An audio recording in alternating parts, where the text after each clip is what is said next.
His sacking from the Zimbabwean government by Robert Mugabe appears to have triggered a series of events that has led to Africa's longest-serving leader facing impeachment and removal from office. Emmerson Mnangagwa was fired from his job as vice president on the 6th of November, in a move many saw as paving the way for Mr. Mugabe's wife Grace to become the president's successor. But, following a military takeover of the country by the army, Mr. Mnangagwa was elected as the new leader of the ruling ZANU-PF party, an indication that Mr. Mugabe underestimated the man he ousted. He is known as the crocodile, which some say is after a group of African nationalist rebels in the early days of the fight against white majority rule. Others, meanwhile, say it stems from his power, ruthlessness and ability to survive the tough, sometimes aggressive world of African politics. The name is so established that his supporters are known as Team Lacoste, due to the brand's crocodile logo. Image protesters hold posters showing support for Emmerson Mnangagwa just 3 days ago, as Mr. Mugabe was refusing to leave office despite the army urging him to quit. Crowds of people gathered in Harare waving placards bearing Mr. Mnangagwa's picture and slogans demanding his return to office. The 75-year-old was loyal to his former boss for years, gaining a reputation for being astute, ruthless and effective.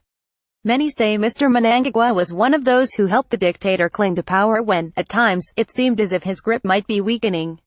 He is most notorious for, as the country's Minister for National Security, overseeing the security services during the brutal 1983 campaign against the supporters of Mugabe rival Joshua Nkomo, which became known as the Matabeleland massacres.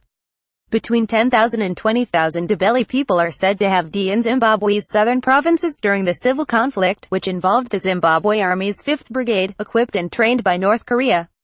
Image: the North Korea-trained 5th Brigade troops are alleged to have carried out the Matabeleland massacres. Mr. Mnangagwa is rumored to have amassed a sizable fortune and been involved in the development of diamond trading in Harare. The Atlantic Council, a U.S.-based policy institute, says Mr. Mnangagwa was targeted by U.S. sanctions in the early 2000s for undermining democratic development in Zimbabwe, and he was named in a United Nations investigation into exploitation of mineral resources in Congo. But some say his willingness to work with others in Zimbabwe's establishment, possibly including opposition figures, could mean the country can finally move forward after years of economic failure and political repression. In 2008, he was the election agent who helped broker the creation of a unity government that brought in opposition leader Morgan Tsvangirai as prime minister, after balloting that was marked by violence and allegations of voter rigging. Image: Mr. Mnangagwa is said to have been crucial to engineering the appointment of Morgan Tsvangirai left in the 2008 government. Former UK Foreign Secretary Sir Malcolm Rifkin told Sky News the negative is he's got a lousy record. He was involved in the very serious massacres in the Matabeleland a long time ago, and his succession, if that's what happens, would be a continuation of the status quo. But a smooth succession to Mnangagwa would still be an improvement. Not only because he is 20 years younger and not suffering from senility, as Mugabe has at least part of the time, but also because he is more likely to be pragmatic.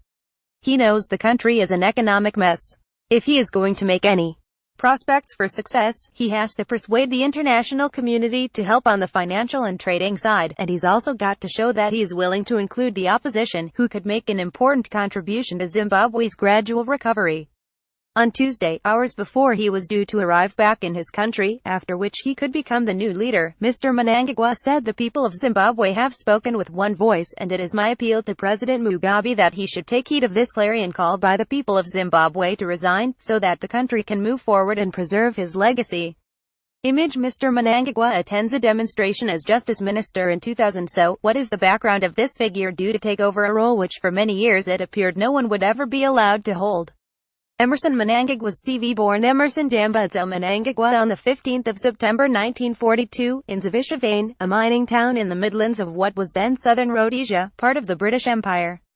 Parents: his father was a politically active farmer, steeped in the resistance movement against white farmers, according to the New York Times.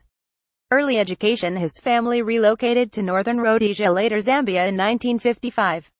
He completed school there before taking a building course from the age of 14. He later transferred to technical college but was expelled for political activism in 1960.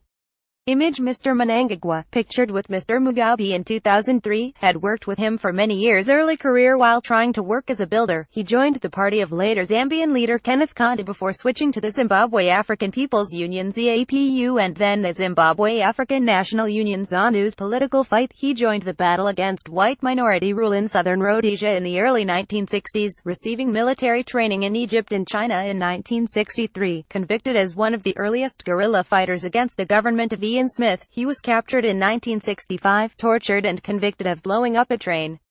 Jailed as he was judged to be under 21 at the time, he escaped hanging and was jailed for 10 years, alongside other nationalists including Mr. Mugabe. Advanced education. While in jail he undertook correspondence courses and passed O-levels and A-levels, and embarked on a law degree. Released from jail after finishing his law degree and starting to practice, he traveled to Mozambique where he became Robert Mugabe's assistant and bodyguard. Ascent to government in 1979, he accompanied Mr. Mugabe to London for talks on Zimbabwe's future, and became security minister the following year after the country received independence. Cabinet roles. During his time in government, he has held roles as Security Minister 19,801,988, Justice Minister 19,892,000 and 20,132,017, Acting Finance Minister 19,951,996, Speaker of the House 20,002,005 and Defense Minister 20,092,013. Image Mr. Mnangagwa with Mr. Mugabe Center and his wife Grace in 2016. Vice President. He was appointed as number 2 to Mr. Mugabe in 2014, and remained in the position until he was fired on 6 November 2017. Watch Robert Mugabe End of the Dictator at 7:30 p.m. and 9:30 p.m. on Sky News.